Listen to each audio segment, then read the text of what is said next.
Hi everyone, shalom lekulam. So it's exciting screening Holy Ghetto in different places and here in LA and the Chinese theater. Thank you everybody for coming. And I have a wonderful surprise, and I want to introduce Dave, who is one of the main participants in the film in Holy Ghetto, and he is directly from Israel, and we're going to talk with him a little bit about his experience watching the film after a long time that he did not watch the film. And so we're going just to have a conversation. And if you have any questions, if you have any questions for Dave, if you have any questions for me, just send me a message, write down, and we'll get to it. So without further ado, I want to bring in Dave. Hi, Dave. Yeah, hello. How are you, my friend? I Yeah. mean, we spoke a few times this week, but for the sake of now, it's like, how are you now in this existence?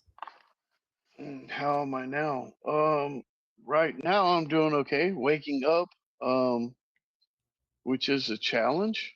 and This is I'm living now in the desert in a in an old building like that, and I live in an old place without electricity and all that, and so wow, the so, morning yes, hours are the morning hours are my best hours for sleeping actually because it's the coolest parts of the day. But okay, it's good, man. Everything is so good. Yeah, doing so okay. this is quite. But you're kind of familiar with this lifestyle. You really always, since I've known you since 2000, end of 2009. Really, what was important for you is really the essence of why we're here and what we're doing here and helping other people, and you've seen that, and you've told me that so many times, but at that time I was still somewhere up there. We had contact for a long time, and and you were going through your own things, and when we did connect earlier this year, after we didn't speak for about 5 or 6 years or something like that. You did not want initially to watch the film. It was a little bit. It took a while for you to watch the film. So Can you take us through the process of when you decided, you say you want to watch the film, and after you watched the film, after you watched the Holy Ghetto, how did you feel? Because that filming happened more than 10 years ago, and 10 years ago. So how did you feel once you watched the film and coming to it? Because we kind of eased it in a little bit. I let you read some reviews and stuff like that. But tell me about your experience. Yeah, uh, here and there you had shown me different parts of the movie. Whenever you'd come to visit or something, you had shown me little clips of small things you'd done. Um, and I remember it always brought me back to that place, and it brought back a lot of feelings, a lot of emotions um, from there. One of the things that I don't know how much people get from the movie, but that was a really traumatic experience. That was a really hard thing for me to go through that and do that in my life. Um, one of the issues of helping people is you share in their pain, you know, and it's like being there in that place and the experience of watching these women and what they suffer through and the people in the neighborhood and all that and just the whole setting of it. I mean, it was all a huge challenge from just I don't know if the building itself and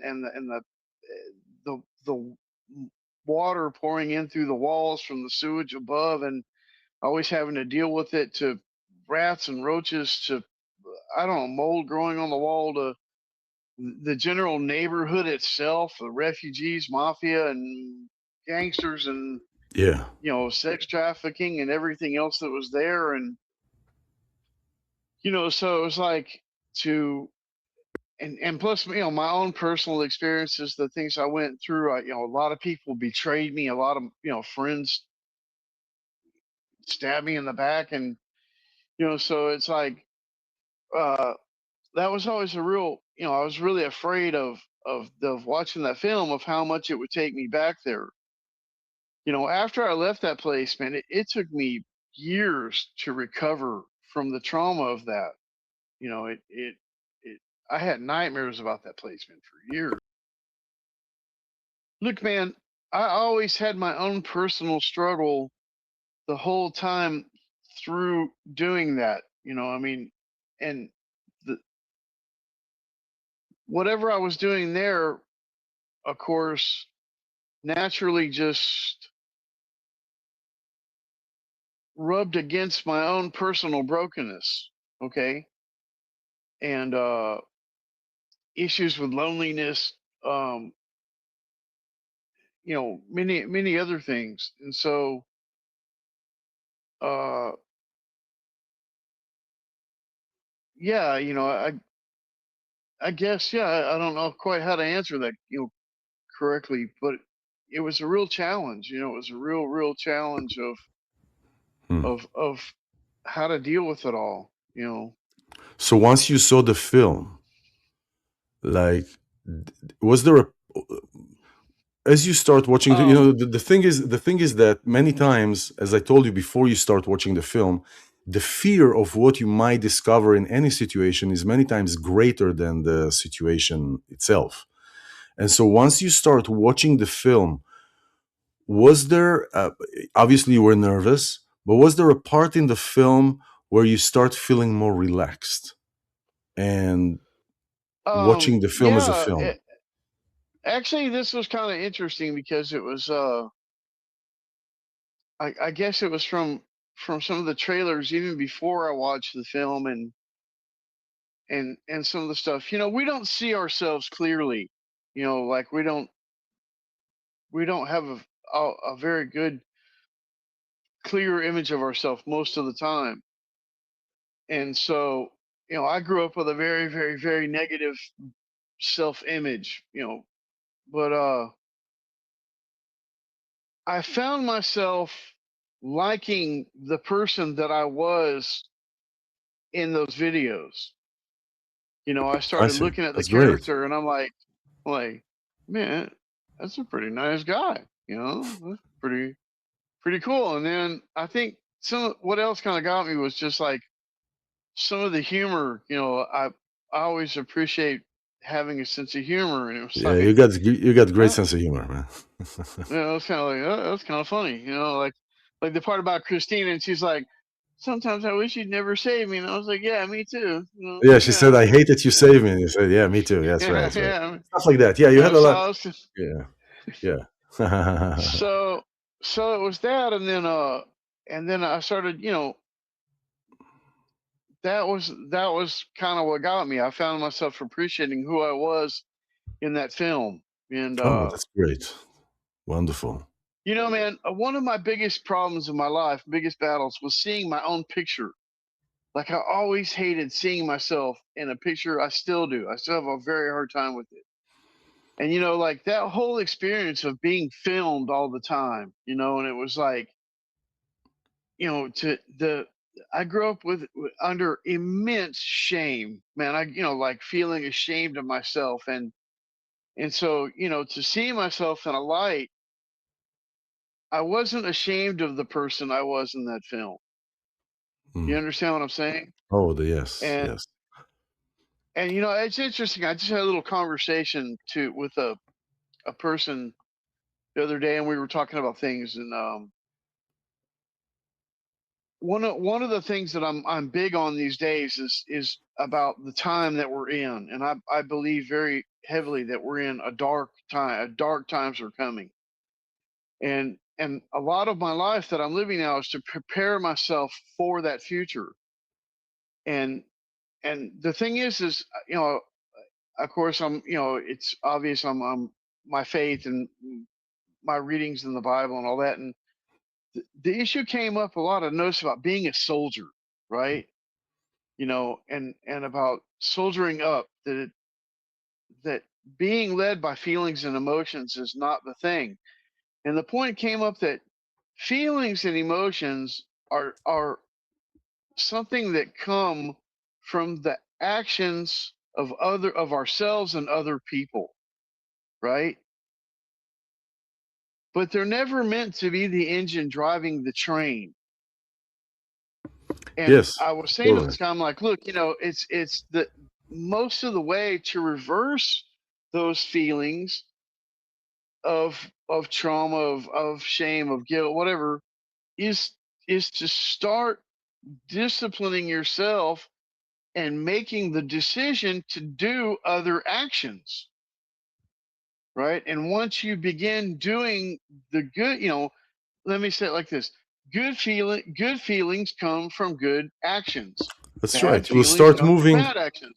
You start moving the chain, the wheels. You start cranking the wheels, and you start Exactly. doing things that will move you out of that energy, of that vibration, low vibration, into a But different it place. takes I a know. very Yeah. disciplined decision. Hang on one second, I adjust my feet here.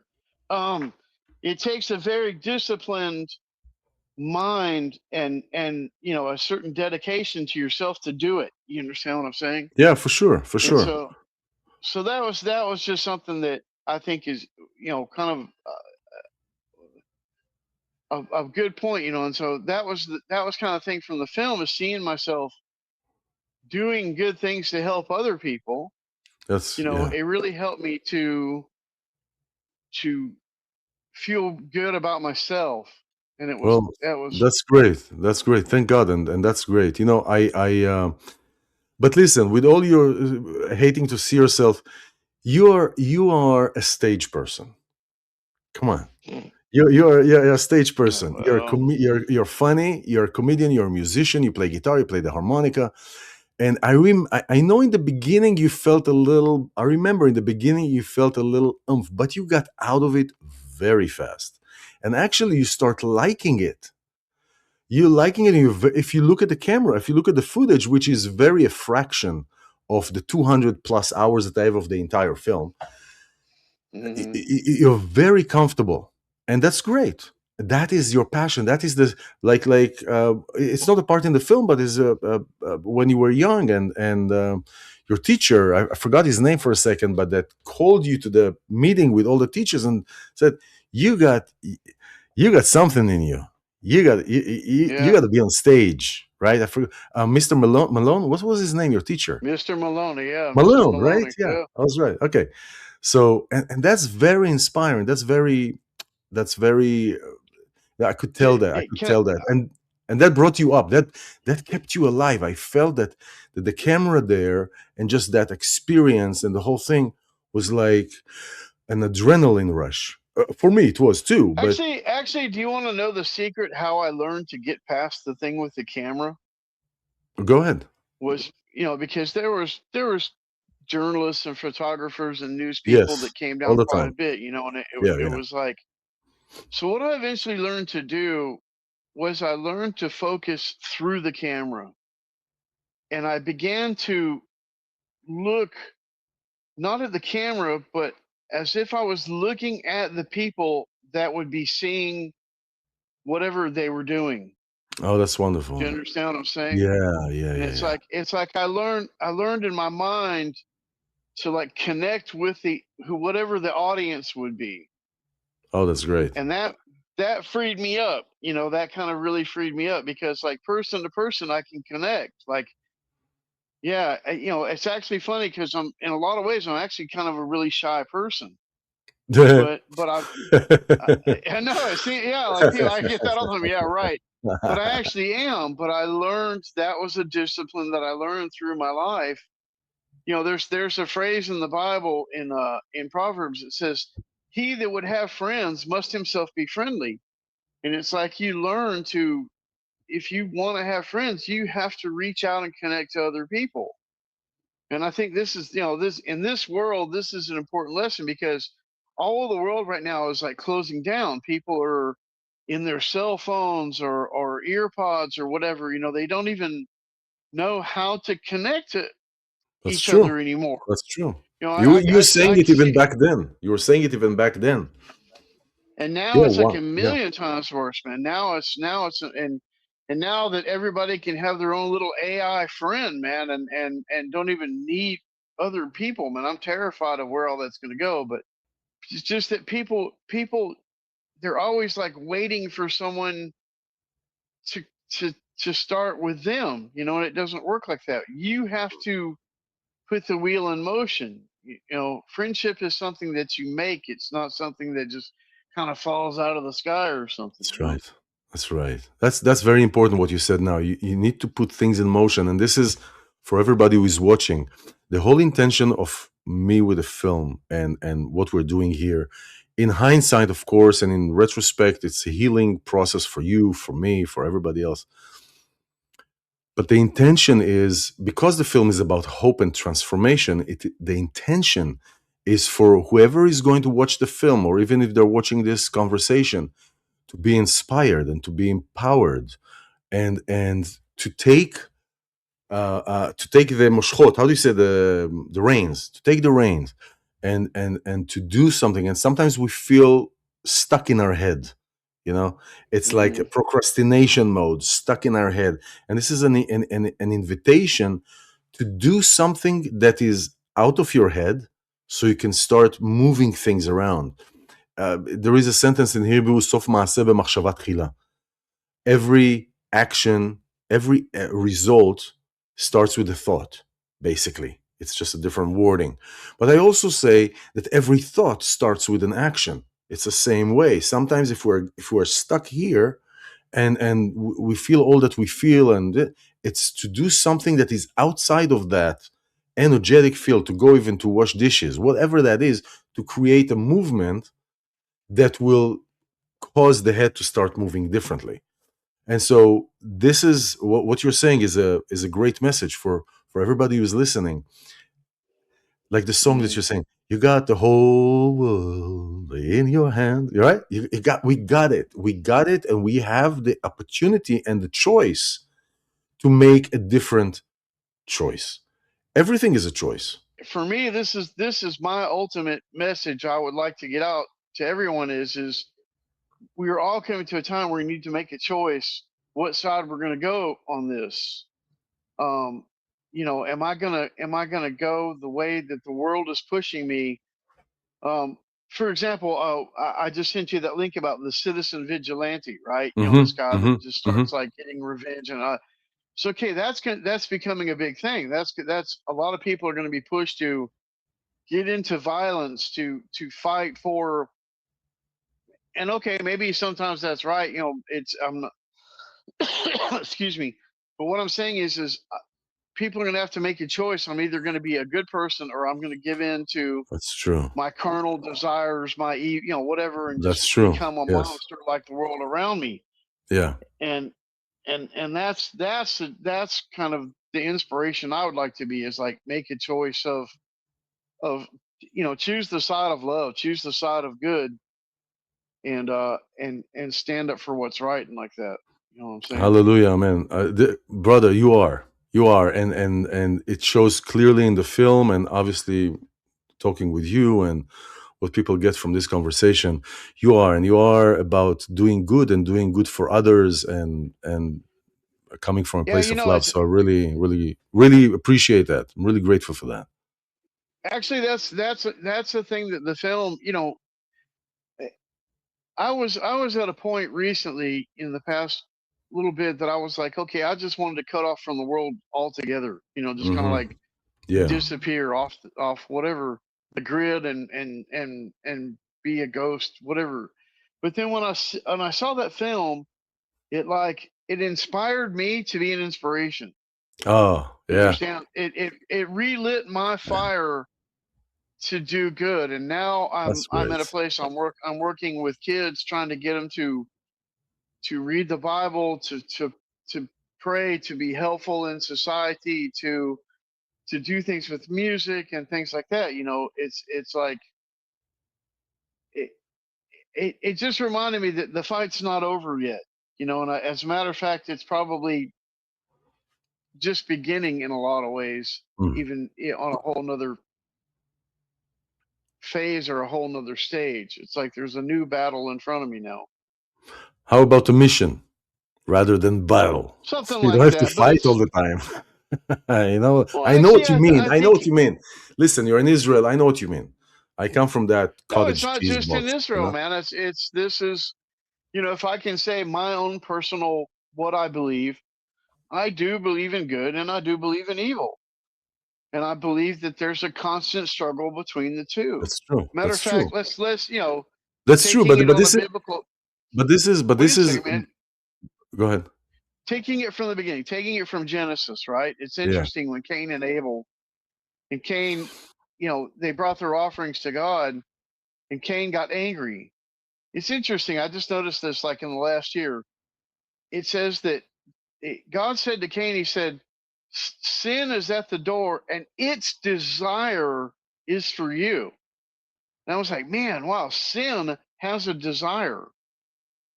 And it's like, so there you have it. It's like Well, it depends there's how you this, read it. It depends how you read it.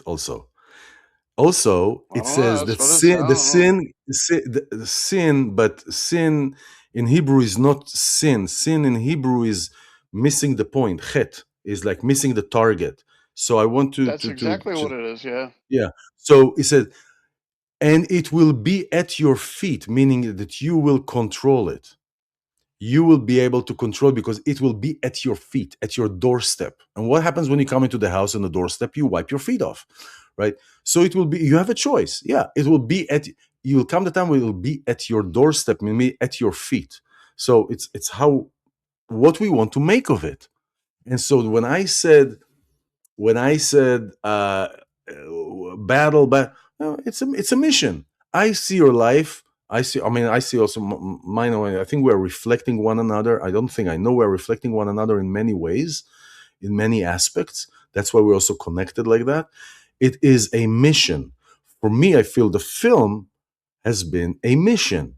A, to bring, for whatever reason, that we had a soulful contract to connect and bring the stories of you, Olga, Yana, and Ohad through my medium, and in the same sense to go through my healing. And so I see it as a mission, as a crusade. I used to call it crusade. I thought it was their crusade, and then I realized it was my crusade as well. So that's what I'm Hmm. saying. It's like it's also how we say things that we choose what kind of energy we are inhabiting. It is like, Hmm.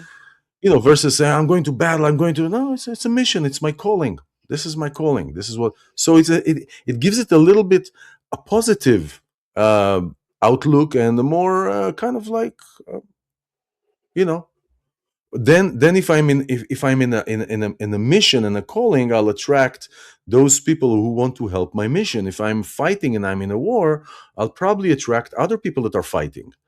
So it's like it's that kind of it's kind of looking at things. But anyway, we can talk. I know that we can talk, both of us, until we're blue in the face, and we never get blue in the face.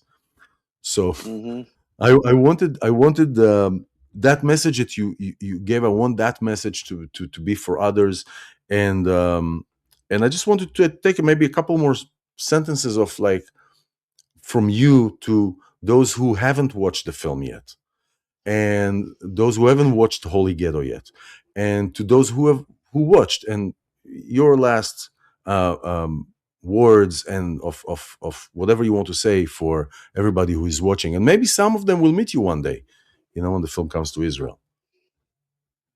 If you're looking at me in that film, when you watch me in that film, I want you to think of the life that I came from, which is kind of exposed in that, and what I was able to do, you know. And when you're watching that film, and when you see it, think to yourself, what can I do? Right? Let I would say to them, let this film be an inspiration to you. Uh, Ohad was able to go from his life and do something very good. Christina Yana was able to get out of her pit and start doing something good. And And with Yana, it was like you can actually see that it was when she started doing things good that she began to change.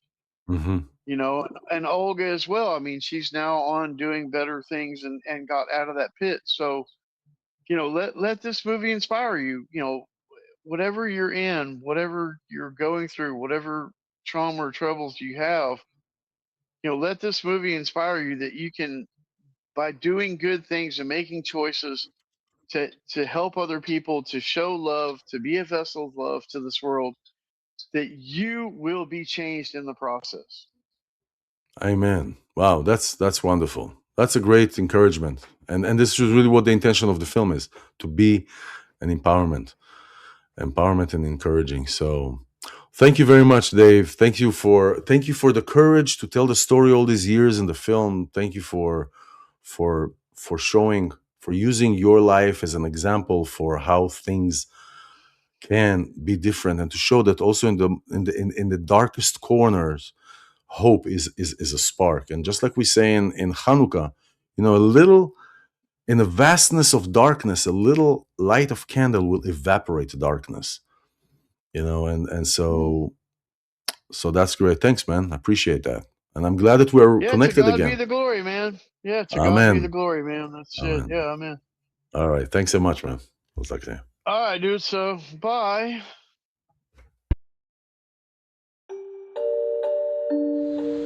This area, it's the home of about 200 houses of prostitution. Are you with me? You're going to have to be strong for a minute. I run a ministry here in Tel Aviv. It's called the Door of Hope. For the women to have a safe shelter where they can come and eat and drink and change clothes. And the general message of this place is, I love you, but not what you do. And if you never change, I'll always love you. I used to be a prostitute for this country and I'm bitter. You got to quit being a victim. כשאתה מתעסק ברמה כזאת, אתה צריך להיות אכזר. מצפון תמיד היה לי. אתה משתיק אותה. ושם מתנהלת, למעשה, מכירה פומבית. אומר שישבור לי את השיניים והאף. אנחנו גם לא ארגון של רווחה. הפעם אנחנו רואות שאנחנו מזיקות בזה שאנחנו נותנות כסף. It stirred up everything in me from my past. Plus, I'm bearing the pain of the girls that I'm helping. You want to be the savior.